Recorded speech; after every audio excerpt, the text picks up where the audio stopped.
I share with black women around me. Like Lewis watching Donna Summer and Diana Ross, I reflect on how Lemonade offers public space that visualizes possibility for performing race, gender, sexuality, and region black femmely in ways other mainstream representations currently don't. This is my black girl magic labor of femme love, as sister feminist scholar Ulrika Dahl calls it. When I share this femme labor of love with colleagues, I sometimes receive the solidarity-minded suggestion I shouldn't stop with a feminist reading of Beyonce. What might be more radical, they encourage us to claim Beyonce's persona is queer too. But labeling Beyonce queer when she neither claims that title nor includes herself in LGBT communities and or politics, and edgily fabulous and hyper-feminine or not, always proclaims and celebrates straight wife and motherness, seems like a rhetorical gesture that elides important day-to-day realities of how sexuality and gender work. To sit at my computer and claim Beyonce and collaborator Big Frida are both queer levels the differences between black women who live with always tenuous straight privilege and queer-identified individuals like Frida, whose gender and sexuality put her at daily risk of discrimination, incarceration, and premature death. As someone who moves with straight privilege in some situations but not in others, I'm keenly aware of how real those differences are. While I'm not interested in claiming Beyonce for Team Queer then, I am deeply committing to looking at how self-identified straight and queer femininities are co-constituted. That is, the way I want to blur lines between black femininities and black femininity is by showing that Beyonce, or any ideal of black womanhood, doesn't have to carry the label queer to be intimately related to black femme self-expression. The Texas Bama woman and the Texas Bama femme can dance in formation as sisters without being twins. Beyonce's lemonade can be sweet to me, even if her recipe isn't the same as mine. Feminade mixtape. I wanted that as a subtitle, but they said no. It's too much. Blue lipstick, bamboo earrings, sculpture platforms, faux fur, Bantu knot-outs. Writing this like a black femme means I wrote it while wearing all of these things sometimes. It means my body and my experience are blended into this book like highlighter, something not necessary to the textual makeover that is black feminist criticism maybe, but part of the palette available to work with. Blending lines between memoir and study, first and third person, subjective and objective becomes a tool for writing against black femme invisibility. Quote, like Laura Harris, who in her essay Queer Black Feminism, The Pleasure Principle, supplements critical theory with personal narrative in order to write herself into history. By writing herself a history, Lewis writes, I model a black feminist critical approach by weaving the personal and the theoretical. When I write, talk, and teach in this way, people often reflect on my apparently surprising comfort with making myself vulnerable in my work. But my choice to write the way I do isn't about comfort. It's about a commitment to undermining femphobia, which discourages feminine subjects from writing ourselves into our work, by insisting that our self-expression reads as being soft, messy, over the top, or provocative. Oh, so sorry. I missed this slide of the fabulous Femme Katrine Milan. Shares my same birthday.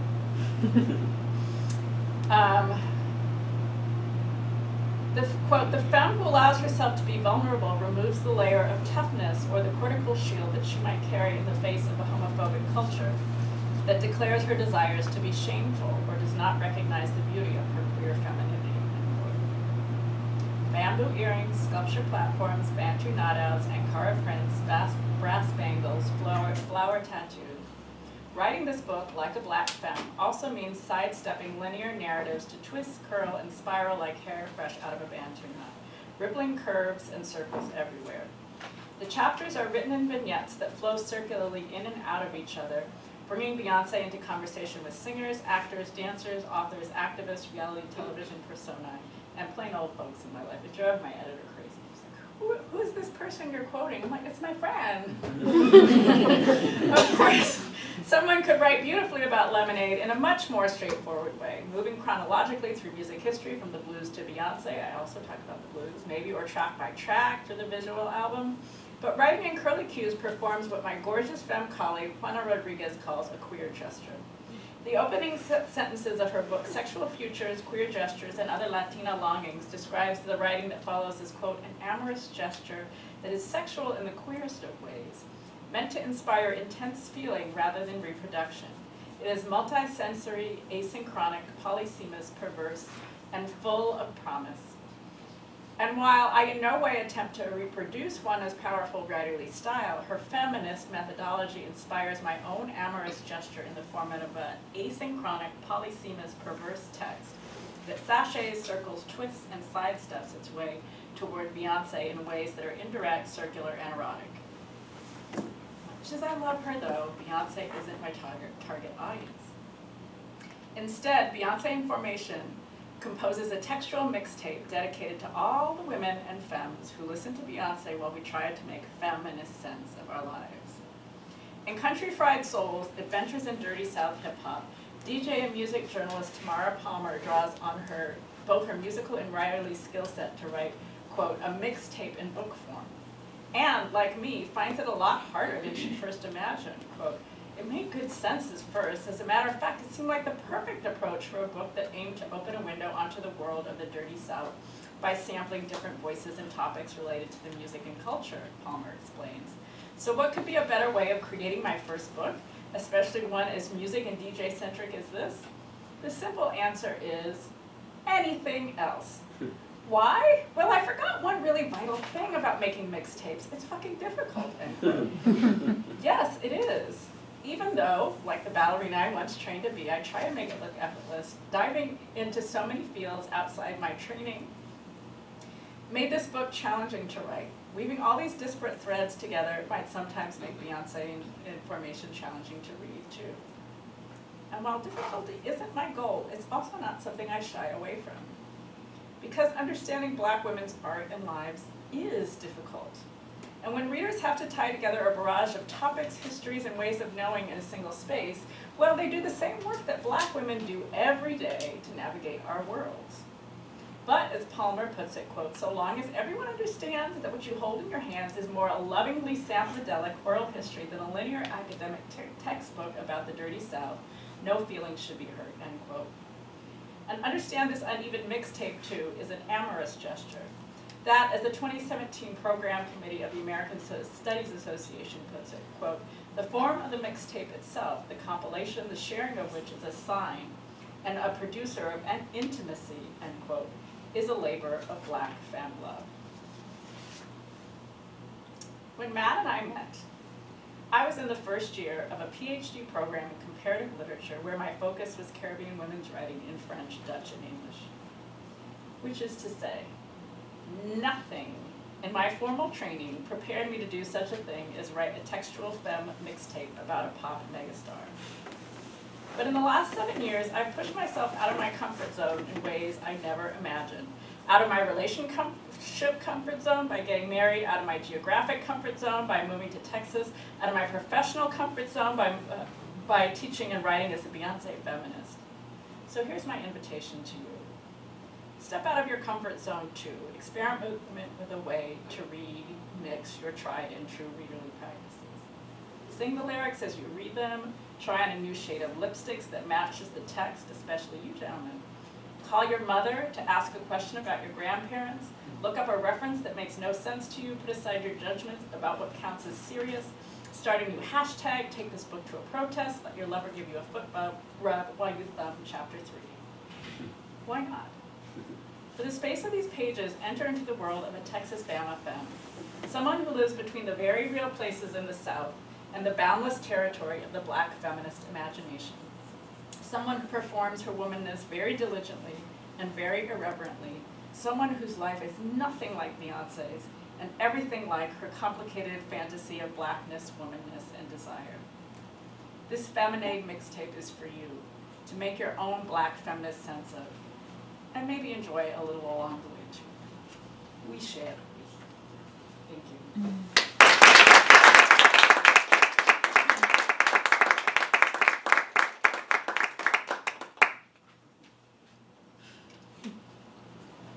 This is my, there have been so many responses to and remakes of Lemonade, but this is my personal favorite. Lemonade served bittersweet. If you haven't seen it, please do. Thank you so much.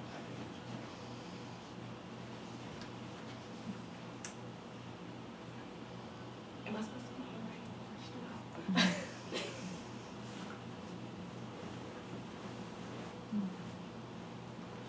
I don't have a question, but I just want to say, as a queer Southern Black woman, I really appreciate that you did this. Thank you so much for just bringing this into the world, making it a labor of love, as non-traditional as the structures you described. I can't wait to read it. Thank you. Do you mind if I ask your name and where you're from? Yes, my name is Marish Jones. I'm a first-year PhD student in Africana Studies and Anthropology. I'm originally from New Orleans, Louisiana, and my family comes from the Bahamas.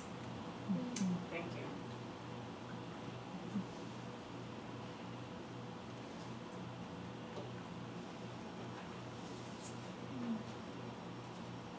I'm happy to take questions about Beyonce and witchcraft.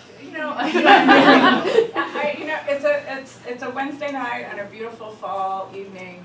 I appreciate that you all are here, and I'm happy to take the conversation in a direction. I'd be interested.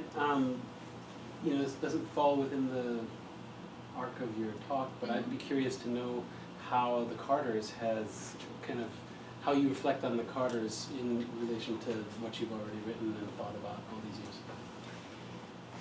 So, I don't like the Carters. Is the short answer. Yeah. I found it to be very disappointing. When I took on this project, there was a lot of pressure to do it very quickly, which my own political despair made easy to do. But there was also this, you have to get it, if you could get it out before she drops her next album, and everybody's talking about that, that would be great. And then, she got pregnant with the twins, she took her time, and then the Carters came out, and I was like, well, if this is what she's going to drop, people are still going to be talking about Lemonade. And I feel like the Carters is very anticlimactic. I like 444, I like Lemonade. The Carters seems much more contrived, and I also, I hope that Beyonce doesn't hear this, but I feel like Beychella and the Carters were both a disappointment to me, and I feel like there's a way that she's backing off of some of the possibilities for new gender formations that I was so amazed in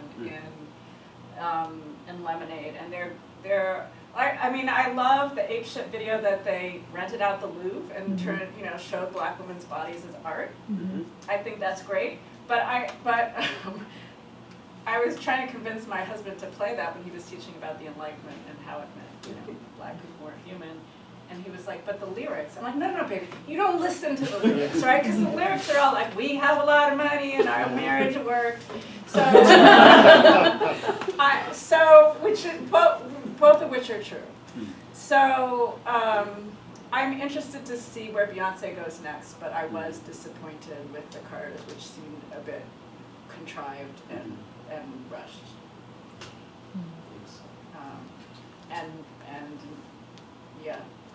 I don't know if my love affair of Beyonce is winding down. But I never said that except But I also think that part of what I'm interested in this conversation around popular culture is how we demand things of our icons. And when I teach the Beyonce, in the past when I've taught the Beyonce class, I teach a unit on West African spiritualities. And of course Beyonce has gone to great lengths to show that she's in conversation with images of Oshun, and that these are our images of what a divine Black feminine can look like in this culture, right? Because we don't have other images that are widely accessible, and so that we demand, like that I am demanding more right now of Beyonce. It's not really about Beyonce, right? It's about I'm hungry for ways of creating new possibilities and new scripts for gender that I don't see, and that means that I and other people around me have to do. Because I hate to get caught up in, well, do you think Beyonce should have done this or should have done this? It's like, Beyonce can, she does what she wants, and then it's up for those of us who are Black feminists to figure out how that allows us to move forward.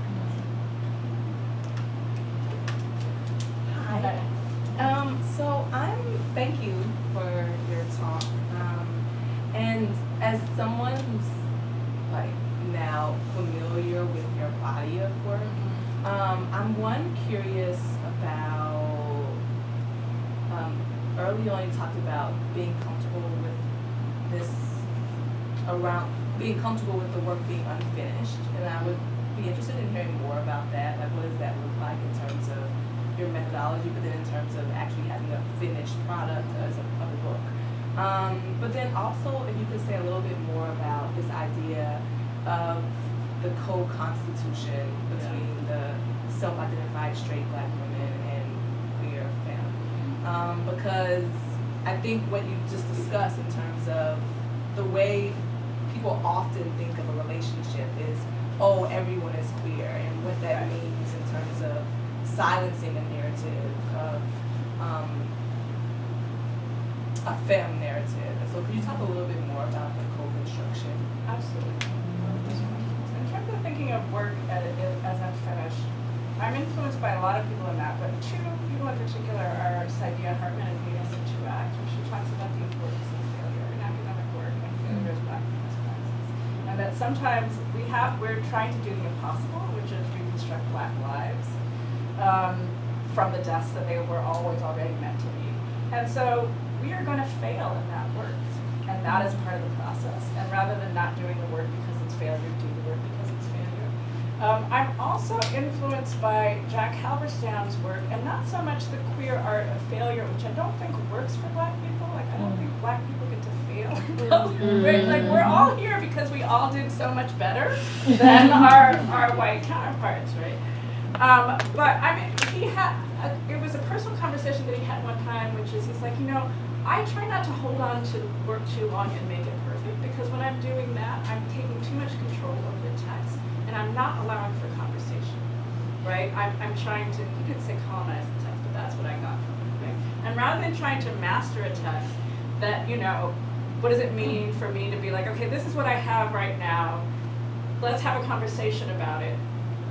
And which again goes back to this idea that I'm making myself vulnerable, but I think the idea that I can do anything that makes me not vulnerable is false, right? I'm interested in Black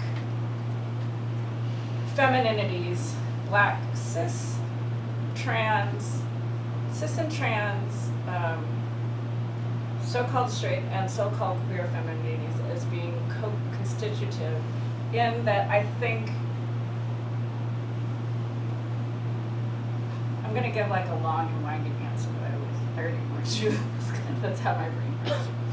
So I came up in the academy thinking of myself as a Black feminist. I was mentored by Black feminists, right? And I went to grad school at UC Berkeley. I couldn't work with Judith Butler. But I felt like the place where there was support and room for my work was with people like Barbara Christian and Beverly Clark. And I have always understood my work as being Black feminist work. And even though I just kind of came to that because that's what felt right, the history of Black feminism in the academy is that, right? If you think about the Kabaki River Collective or the work of Angela Davis and the pioneering Black feminist works, these are written by Black women who love women in their personal lives and in their public lives. And so to me, the home of Black, and I'm certainly not the only person who said this, and I'm just adding my voice to the chorus of people who said the home of Black queer feminist work is in a Black feminist tradition and a Black radical feminist tradition. And so there's that. The other thing is, if you blinked, you might have missed it, but in the early aughts, there was a moment where femme studies became a thing. And there were femme conferences, and there's a collection called Femmes of Power that came out. And guess who took the lead in that? White femmes. And because butch femme culture goes in and out, of vogue, but where it's always remained strong is in Black and Latina working class cultures. But then suddenly it became trendy, and for the 5 minutes that queer studies was a thing, it was white femmes who were showing up and being like, look, we're so cool, we're different. And I'm sorry, there's a reason I don't do impressions. And I was really angry about that. And I felt like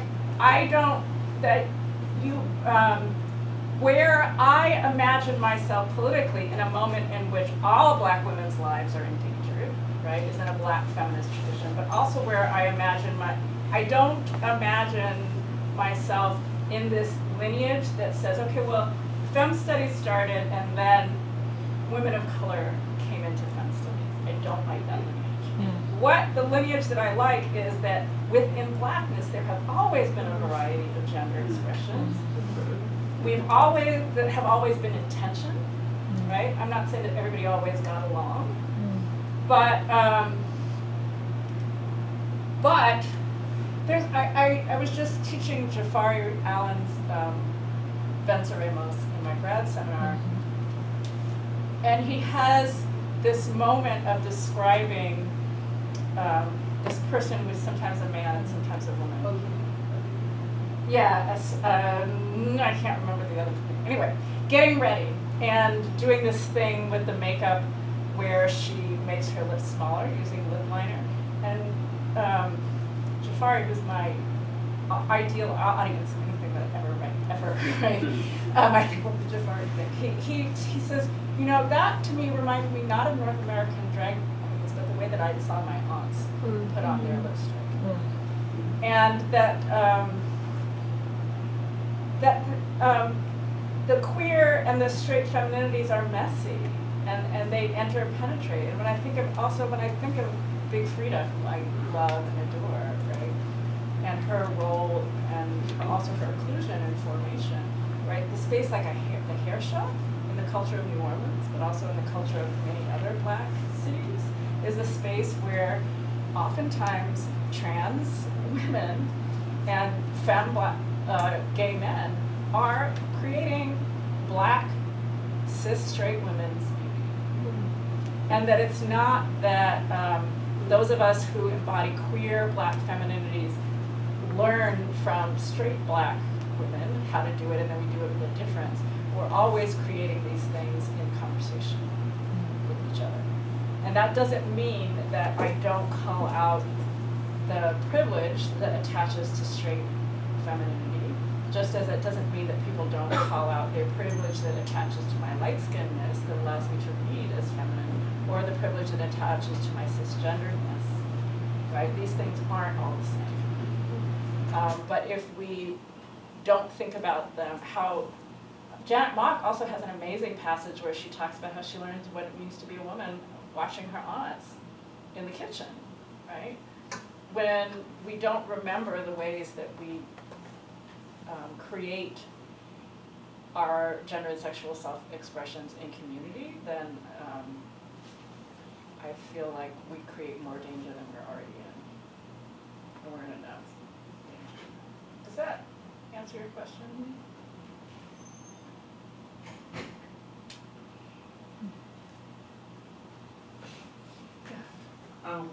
Since you teach the course, your course is also on Rihanna. Mm-hmm. I wanted to know hear more about what your argument is You know, about her.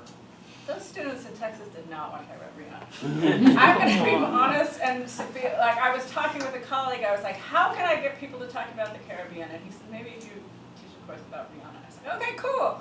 It didn't work. And when I was in Texas, I have to say, after Lemonade gave up, I also gave up. And that was not because I love Rihanna any less or Caribbean feminism any less than I did, but because I got that the students who were showing up because many of them were from Houston and they were trying to make sense of their own lives. And so I turned it into a course that was about the history of Black feminism in basically Texas and Louisiana, in art and acting and all kinds of things.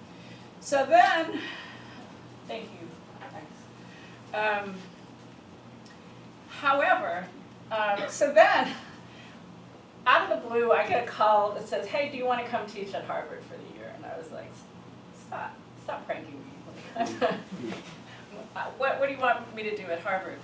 And then it was actually a real thing, and so I had to propose courses, and I was like, okay, well, I'll do this one and that one, and they're like, well, you have that Beyonce Rihanna course, don't you want to teach it here? And I was like, you want my Beyonce right? Sure. So I redid the course, and this week we're alternating Beyonce and Rihanna, And so I'm interested in how, of course, I'm not interested in the ways that those two have been pitted together in the media, as if we can only have one black pop star, and we can't have Cardi B and Nicki Minaj. We can only have one, or the world will explode. But that in this, that we still live in a world in which black women are only sympathetic when they're victims. Even if they're victims, they're still suspect, but are only sympathetic as victims. Beyonce and Rihanna fascinate us and also anger us because Rihanna refuses to play the good victim. She's the victim that picks up a gun and shoots you, right? She's the victim that tortures you. She's the victim that gets badder instead of conforming to any kind of respectability politics. And Beyonce creates a world in which she's untouchable, and she's never anybody's victim. Right? Even in Lemonade, she comes off smelling like roses. And that these are two things that I think a lot of us desire to have possible in quote unquote real life that don't exist in our day-to-day realities. And so in addition to thinking about continuities and differences between the US South and the Caribbean, I also try and think of continuities and contrasts between like the untouchable, right? She who floats above, and she who dirties herself and still shines. But I'm really excited to be teaching young kids. Thank you for asking. Yes. Thank you so much. I actually have a question more about the religious side, and so I want to know if you could speak more about Beyonce and her use, like even if you could talk more about the witchcraft and what is the use of Beyonce being in Louisiana and how that affects the Caribbean, and how does her use of this Oshun or African diasporic religions speak to like this rising boom of African, I've seen these visualizations, deep visualizations of African diasporic religions that are now present in the media. I thank you for that question. I think when, because a lot of, people saw when Beyonce had her version of this dress and Hold Up, right? Saw this as an expression of Oshun. But then when she was at, I can't remember, was it the Grammys where she was pregnant with the twins and clearly dressed in ways that evoked Oshun as well as other deities, that I think it was an interesting move in a lot of ways. That was my last live performance of Beyonce's that I was really excited about. I thought that it was interesting in the context of hip hop, where she's married to a man who calls himself Hova, right? Where Kanye West is Yeezy, right? Where black male artists are shaping themselves as divinities, right? In ways that are powerful to reclaim black humanity. And Beyonce's like, okay, well, you all can be Jesus, or whoever you're going to be. I'm going to go back to Africa. And I'm going to discover the divine feminine there. And I thought that was, because other places she has images of herself as the Virgin Mary. And those two things, like, they're related, right? But I thought that the explicit nod to African spiritualities was useful. And also brought up conversations about who is Oshun in ways that I hadn't heard before. And again, I do teach in Texas, and somebody said after that performance, can you talk about the pagan deity that she came dressed up as? I was like, no, I can't, but we're going to talk about Oshun. And, I think it's interesting to open up conversations and to show the value of this. I think there are limits to it, because I do think that to a certain extent sometimes people are going to just look at this and see pagan goddesses. But that's a risk that I also take in my own work. I think that Lemonade has a lot of references to different spiritual practices. I'm particular. There's a lot of debate about what lemonade means. Lemon is a powerful healing agent in Louisiana hoodoo, right? It cuts bad energy. And so it also seems to me that there's a lot of reference to hoodoo in that text. partly through images of Daughters of the Dust, but also through other images of herbal healing, which is a Congo-based practice. And I think there's also, I see some Pombagira in there as well. Like I feel like there's a sampling of images of the Black divine feminine that goes into her work, and that she creates spaces for people to see their image of the divine Black feminine in her work without really explaining it to us. I think, I don't know where I see this going. I think she seems to me to have backed off of this to a certain extent. And I also find fascinating, though, the accusation of witchcraft, not in and of itself, but that the Beehive was like, that's right, we've been telling you, right? Obviously she's a witch, or else she couldn't do all of this. And that people can now imagine that a Black woman can both be, the next Bill Gates in the making, right? Like the next face of kind of capitalism, and also a witch who's like the antithesis of patriarchal capitalism. I think is really interesting. And in a small way, I hope that it makes life better for witches. Like, I honestly do. And that it encourages those of us, Azalea Banks, I really like Azalea Banks, and she's like, I really worry about her. I should spend my time worrying about other things. But she talked one time about we need to become witches, right? We need all the power that we can get. We as Black people, our power is eroding, and if we have ancestral traditions to tap into, we need to tap into them. And I think that there's something about that that's resonating with people as it shows up in popular culture. And I am interested in how we want to mobilize those. Does that answer your question? Yeah, it really does. Thank you very much. Can I ask you one more question that kind of moves beyond the paper actually, but the conversation just prompted me to ask. And if you don't want to go there, it's fine. But I'm curious what you think of Janelle Monáe's new project and the way that it kind of fits into some of the themes that you're discussing here today. I love Janelle Monáe's project. I feel like I love Janelle Monáe's project. And if Janelle Monáe's Pink in particular, but all of Dirty Computer, it doesn't do the work that Beyonce's Lemonade is doing in terms of representing the U.S. South. That said, I think that its representation of Black queer femininity as an artistic and erotic project is amazing, and is something that I've been waiting for a long time. And if